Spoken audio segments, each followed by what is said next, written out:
Hi everyone, it's Michael Cavacini, and I'm here to show you the James Bond film guide, the official guide to all 25 films.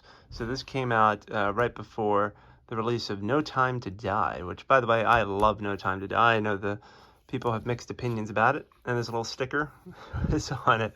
It was like saran wrapped and or cellophane wrapped, and this little sticker was on it. So I decided to keep the sticker. Anyway, if you flip this over, this will tell you a little bit about what this book is all about. So, the James Bond Film Guide, the authorized guide to all 25 official James Bond films, from Dr. No to No Time to Die. Illustrated throughout with iconic imagery, poster art, and film stills from the filmmaker's archives. Vehicles and equipment from each movie, profiles of the Bond actors and producers who brought 007 to the big screen. So the full retail price is $34.95, but if you buy it on Amazon, you can save yourself some money. I got it actually for half off. So I think I only got it for like 15 bucks or maybe a little less. But anyway, it's a nice hardback book. And here are the contents. So you have 6 decades of 007, Ian Fleming, the Bond franchise, the Bond actors. So they take a look at all of them. Sean Connery, George Lazenby, Roger Moore, Timothy Dalton, Pierce Brosnan, and Daniel Craig. Then they go movie by movie.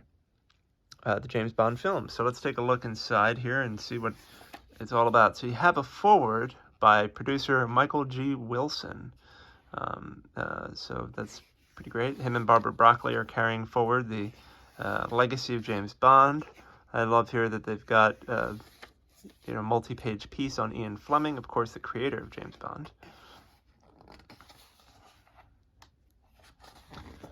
And that's followed up by a write-up about Cubby Broccoli and Harry Saltzman working together to bring Bond to the big screen.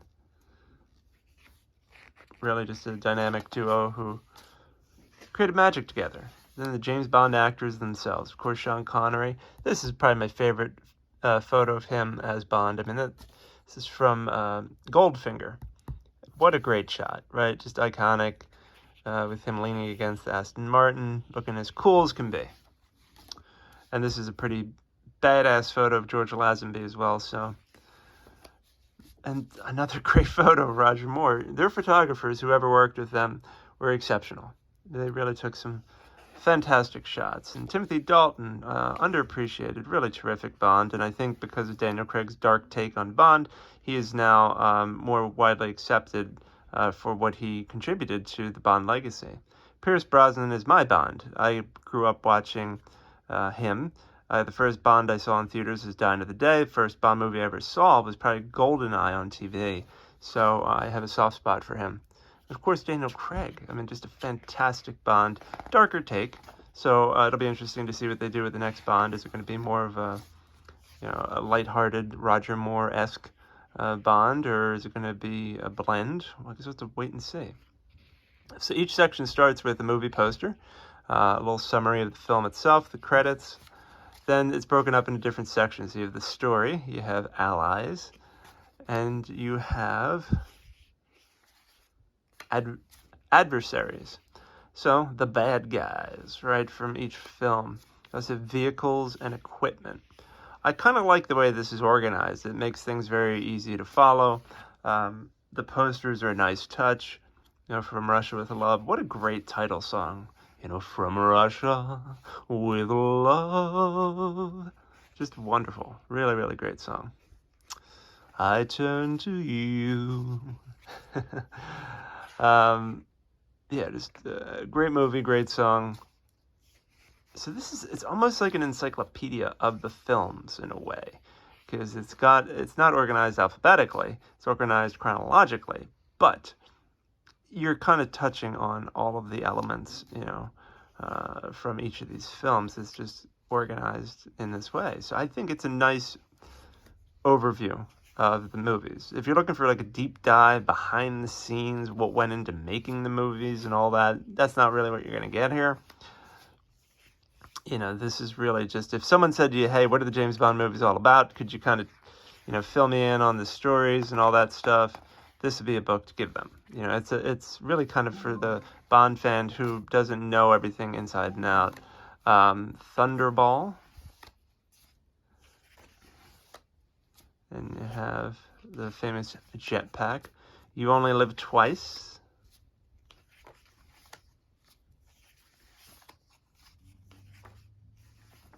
Donald Pleasance, what a great actor.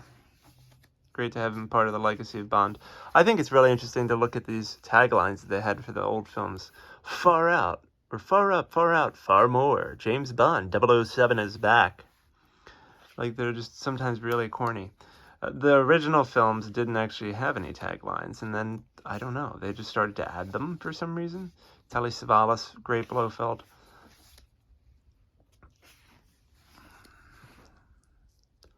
Like, for this one, they've got diamonds are forever, forever, forever, and they keep saying it over and over again. I guess just referencing Shirley Bassey's, title song for that film, which is fantastic. But that's what they went for. Obviously, their advertising and promotion and marketing of these films has been successful because all of these movies have made a considerable amount of money. Even the ones where people are like, oh, it didn't do so well. Like The Man with the Golden Gun, they all still made a ton of money. If you compare it to what the cost was to make these films, all of them were massively successful. And if you look at it, Roger Moore technically made more money as Bond than Sean Connery. If you look at the totals and the amount of money, the budget and profits, and then if you look at Timothy Dalton, I mean, yeah, not so well, but his movies were still commercially successful. Maybe not as successful as they would have liked, but they were. And then Pierce Brosnan just took things to a whole different level. And then you had Daniel Craig, who became like the billion-dollar Bond, right, with Skyfall and everything. So these movies have not struggled. Despite the story that's been told, they have all been massively successful for the studios. And and there's really no terrible Bond film, right? All of them are good, at least good. Some are great, and some are absolutely fantastic. Like, we're looking at The Spy Who Loved Me here, and my God, first off, that song, Nobody Does It Better by Carly Simon, just one of my favorites. The ski stunt was just insane. Moonraker was a little campy and corny, but there's still things to enjoy and appreciate, I feel like, in all of these movies. So if you just go in with an open mind and, you're not taking them too seriously and you're just kind of having a fun time, and you're just along for the ride, you'll enjoy it. For Your Eyes Only was another fantastic movie. Loved the song by Sheena Easton. And, it was just a fun ride. There's lots of good stuff here. And that had the score by Bill Conti, which I thought was really underappreciated. Really wonderful composer and an interesting take on the Bond sound. Octopussy. I interviewed Rita Coolidge. If you haven't seen it, go to my website, michaelcavacini.com. Search for Rita Coolidge. You'll see I interviewed her. We talked about her song All Time High and what it was like recording a Bond song and all that good stuff. And she was really fantastic to talk to. We also talked about her career with Joe Cocker and all that. She's a really fascinating musician, but thank God she didn't have to record a song called Octopussy. How the hell would that work? Octopussy. I don't know. That doesn't, that kind of works, but I'm pretty sure as a female artist, she wouldn't want to be singing that. So All Time High, while it's the song has a certain corniness to it, the actual orchestration of the song, the arrangement is beautiful. And for her to be part of the history of Bond is, for any musician, is just a real honor. View to a Kill, what a great movie poster. Christopher Walken, great bad guy. That's an iconic photo. I enjoyed Roger Moore. I thought he was a fun Bond. He had a certain, he was so sophisticated and stylish. I think I just love that about him. And then Timothy Dalton, right? We were talking about him earlier. Living Daylights. Really good movie. Just a different take on Bond. But a good one. So you can see each movie kind of gets equal attention, which I think is great. They're not trying to give short shrift to the Dalton movies or anything like that, or George Lazenby. License to Kill, this is kind of his last one, and then the studios got into a whole issue because, well, it was just merger city, and there was just all sorts of problems, and they couldn't get the next film to be made soon enough. He was on board for another Bond, but it just didn't happen. And License to Kill, they said, was a little too dark. I, disagree, but whatever. Bond is not meant for children. If you read the Ian Fleming books, he's, a blunt instrument, and the stories are dark to a degree, and that's fine by me. GoldenEye. So Pierce Brosnan, right? He was supposed to be Bond back in the 80s. Didn't happen because Remington Steele got picked up again. But now, in 1995, he was able to finally become James Bond. And what a great movie. That dive off of the, was it the dam in the beginning of the movie? Holy hell. That's a heck of a stunt. And I heard that people actually go there to do that. Like, to actually reenact what happened in GoldenEye. I'm like, who would want to do that? Like, I don't think you could pay me enough money to jump off and be attached by a bungee cord. I'd be afraid I'd die.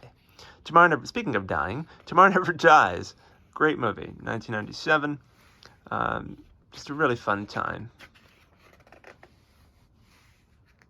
I thought his movies were entertaining, and I thought Elliot Carver was an interesting villain. As I mentioned, I've mentioned this before, but I'm a communications, that's where my background is in. So to have a villain who's kind of got this media company and this evil empire, I thought was an interesting concept, because we're past the Cold War, right? By the time Brosnan is in this role, you can't just be, it's not all about Russia. Although here in 2022, as I record this video, it is all about Russia. So who knows, maybe Russia will be the villain again in the future Bond movies, but during his time, it just didn't make sense. The world is not enough. This one, it's good, but I mean, Christmas Jones, man, she's a pretty horrible, there's some horrible acting in this movie, courtesy of her. But, yeah, it was a good movie. It just wasn't one of my favorites. I prefer the others. And actually, I do enjoy Die Another Day. I know it's shocking that I prefer this to The World Is Not Enough, but like I said, it was the first Bond movie I saw on the big screen in 2002.